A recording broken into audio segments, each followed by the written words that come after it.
আদেশ। মিঠা 6 অধ্যায় 8 পদ। কেউ একজন পাঠ করো।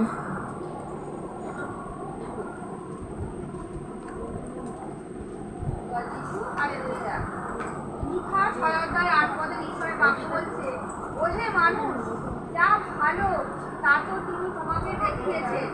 ন্যায় কাজ করা, ঈশ্বরের প্রতি বিশ্বস্ত থাকতে ভালোবাসা, আর তোমার ঈশ্বরের সঙ্গে নম্রভাবে যোগাযোগ সম্বন্ধ রক্ষা করা ছাড়া সদাপ্রভু তোমার কাছে আর কিছু চান না।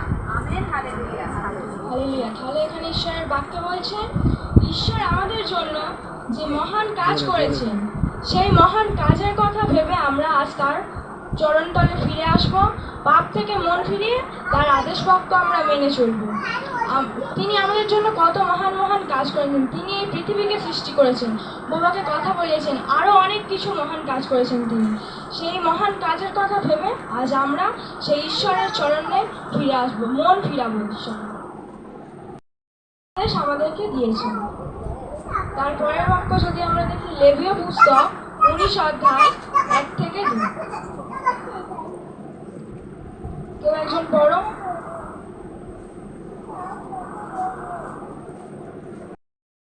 লেবীয় পুস্তক 19 অধ্যায় 1 থেকে 2।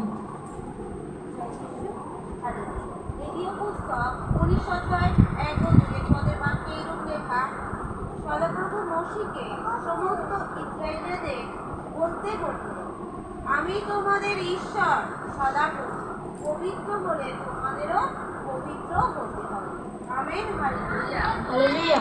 তাহলে এখানে ঈশ্বরের বাক্য বলছে যে আমাদেরকে পবিত্র হতে। তিনি সদাপ্রভু মোশিকে বললেন যেন তিনি আমাদেরকে বলেন প্রত্যেককে পবিত্র হতে, কারণ আমরা পবিত্র হলে ঈশ্বরের স্বর্গরাজ্যে যেতে পারবো। সেই পবিত্র জায়গায় আমাদেরকে যেতে হলে আমাদের নিজেদেরকে পবিত্র হতে হবে।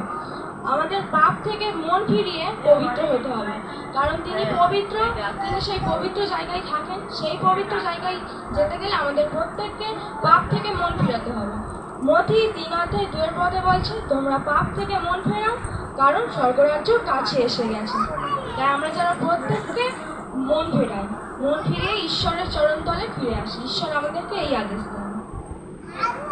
লুক 10 অধ্যায় 27 পদ।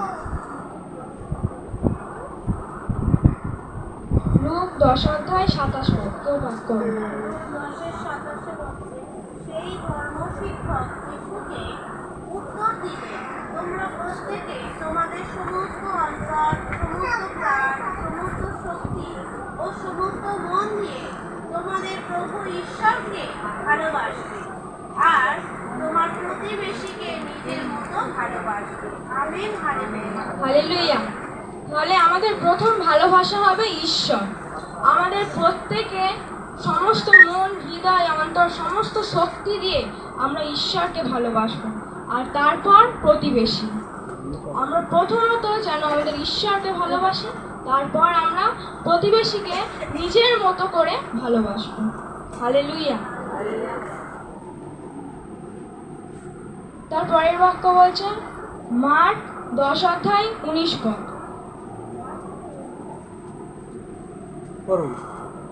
মার্ক 10 অধ্যায় 19 পদ। কেউ পড়ো।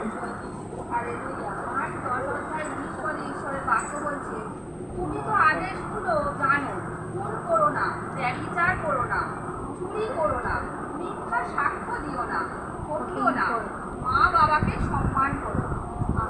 হালেলুয়া। তাহলে এই আদেশগুলো আমরা প্রত্যেকেই জানি। মিথ্যা কথা বলো না, মিথ্যা সাক্ষ্য দিও না, ব্যভিচার করো না, চুরি করো না, ঠকিও না, মা বাবাকে সম্মান করো। এই আদেশগুলো যেন আমরা প্রত্যেকে মেনে চলি। এই আদেশগুলো সেই প্রভু যিশু আমাদেরকে দিয়েছে। এই আদেশগুলো জানে আমরা মেনে চলি, আর পাপ থেকে মন ফিরাই, আর আমরা যেন তার মতো পবিত্র হই। হালেলুয়া। হালেলুয়া। রোমিও 12 অধ্যায় 2 পদ। কেউ পড়ো। রোমিও 12 অধ্যায় 2 পদ। হালেলুয়া। রোমিও 12 অধ্যায় 2 পদে ঈশ্বরের বাক্য বলছে, এখানকার মন্দ জগতের চালচলনের মধ্যে তোমরা নিজেদের ডুবিয়ে দিও না, বরং ঈশ্বরকে তোমাদের মনকে নতুন করে গড়ে তুলতে দিয়ে সম্পূর্ণ নতুন হয়ে ওঠো, যেন তোমরা ঈশ্বরের ইচ্ছা জানতে পেতে পারো। ঈশ্বরের ইচ্ছা ভালো, সম্পূর্ণ নির্ভুল এবং তাতে ঈশ্বর সন্তুষ্ট হন। আমেন। হালেলুয়া। তাহলে এই মন্দ জগতে যে চালচলন আছে সেই চালচলনের মধ্যে যে নিজেদেরকে যেন আমরা ডুবিয়ে না ফেলি, যেন আমরা মত্ত না হই। এই জগতের বিভিন্ন রকমের খারাপ রকমের কাজ আছে, সেই খারাপ রকমের কাজে যেন আমরা নিজেদেরকে ডুবিয়ে না ফেলি। ঈশ্বর তার সমস্ত ভালো, সম্পূর্ণ নির্ভুল আমাদের চালচলনকে সেই চালচলনে ঈশ্বর সন্তুষ্ট হন। প্রেরিত 4:12 পাঠ করো।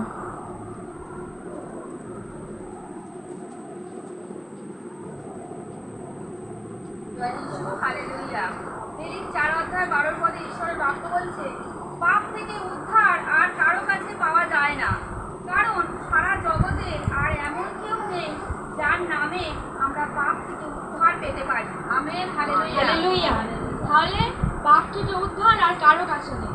আমাদের পাপ থেকে মন ফেরাতে গেলে সেই ঈশ্বরের চরণতলে আসতে হবে, ঈশ্বরের কাছে এসে আমাদের পাপ থেকে মন ফেরাতে হবে, কারণ তিনি একমাত্র আমাদেরকে স্বর্গরাজ্যে পৌঁছে নিয়ে যাবেন।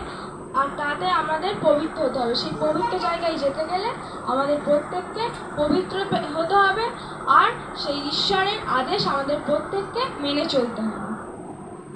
আমেন। হালেলুয়া। ঈশ্বরের বাক্যে আশীর্বাদ করুন প্রত্যেকটা সন্তানকে। আমেন।